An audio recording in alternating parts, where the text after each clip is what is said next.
Edelweiss has some rudimentary fitting capabilities. So if you have some data like this, you can select the data that you want by choosing either box select or lasso select in the top right, and then choosing the data that you want to fit. You can then right click, choose plot selection at the bottom, and fit data. You're then asked which function you want to fit with. In this case, we use linear, and that will give you the fitting parameters for the selected data for both traces. If you don't want to manually select the data that you want to fit in a plot, you can choose to fit a whole data series, just like what we saw for peak analysis in the last video.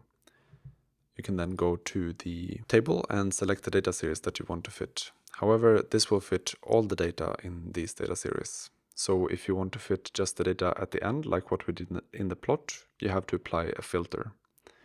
So perhaps here we want to fit just the section that looks a little bit more linear in the end, perhaps after 5,000 seconds. And maybe I want to do it for all of my tables here, so I select all of them, and I right click on the time and choose to filter, and here I want to filter the time to be larger than 5,000 seconds. Choose OK and yes to do it for all of the tables. And now I can select the filter data and again choose my data series, go to data, fit data.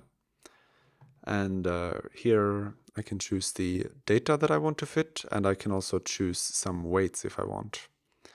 And I can also choose the function like before. These include polynomial functions and also Gaussian peak fitting. But for now we'll just do linear fitting, and we'll choose yes to do it for all of these three tables. And then, as before, I get the fitting parameters for these three tables. Now, these are open circuit potential measurements over time, and this slope corresponds to the drift in potential with time. And the unit is based on the units of the data series that were used for the fit, but here some other unit might be more relevant. So just as for normal tables, I can go to the data menu or just press Ctrl U to change the unit, and perhaps millivolts per day would be a more useful unit to see.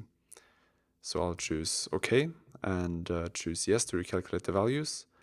And here is one case where I don't want to repeat it for all of the selected tables because I still have my raw data selected here in the project tree, and I just want to do it for this result table.